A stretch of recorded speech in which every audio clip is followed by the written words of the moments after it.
పితామహ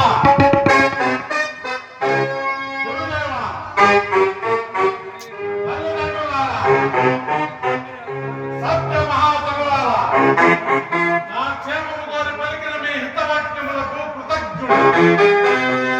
ఆయవారి గోకుల విహారి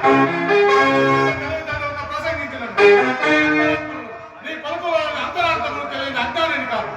నా గురుదేవుని సోదరుని దూరం చుట్టమని సకల రాజ్యాలంతరములతో సమస్త కాలము అదుపుగా తిరస్కరించి నీకు నీవే రాయబారిగా రాయబారి వచ్చినప్పుడు ఆసనం నుండి లేచిన ఆధారం కాదు ఉచిత రీతిని గౌరవించి రాయబారి వచ్చిన వాడు వారి మాటలను ప్రకటింపక ఆ పైన అభిమతంలో గ్రహింపక ప్రవర్తించి రాయబారి వచ్చిన వాడు మాలో మాకు కలతలు తెంచుటకు తెగించి 5 ఏళ్ళైనా ఈయన పరమ దుర్మార్గుడు లోకములకు చాటునిచ్చు. కృష్ణ, నీ కోరిన కోరిక సరి అయినతో నిజమైనతో నేను ఈ సువిశాల మహాసామ్రాజ్యం 5 ఏళ్ళు లేకపోనా ఇంద్రప్రస్థం 5 ఏళ్ళు నాకు లేనివి నాది కానివి నేను ఇతరులకు దానమిచ్చినవి ఆ నగరంలో నేను వారికి ఎత్తు కట్టబెట్టచ్చు. ఇది సాధ్యమా? సందీపసుకు మార్గమా? అయిన మా ప్రతర్మ కుమారులకు భాగమేమని ఎవరు నాకు ప్రతర్మ?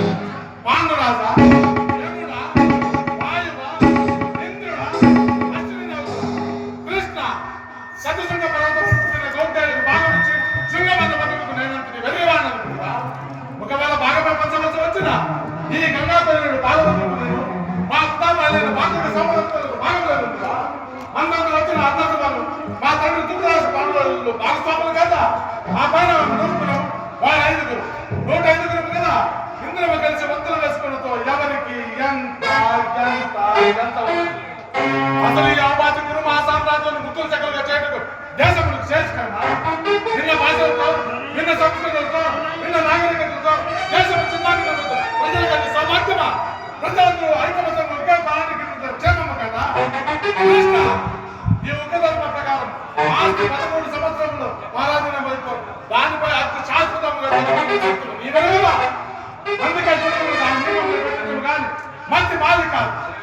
కృష్ణ, జూజానంతరం ద్రౌపది మా తండ్రి గారిని కోరిన కోరిక 2. మొదటి ధర్మరాజు దాసుడు, రెండవది తన నలుగురు మంత్రులు దాసుడు. అంతేగాని ఆనాడు ద్రౌపది తన దాసు విద్యను కోరలేదు, మా తండ్రి గారు ఇవ్వలేదు. కనుక ఆమె ఇప్పటికీ మా దాసియే. కృష్ణ, నాడు వారు రాజభాగంలో కోరినట్టు మేము ఆ పాంచాలను కోరినట్టు తిరిగి వారు మాకు అప్పగించగలరా? సిద్ధులకు వారు పంపవచ్చును కాదు. ఎక్కువగా నీవు అంగీకరించి రావచ్చునా? ఇక నీ బెదిరింపులేనువా? ఆ కోపం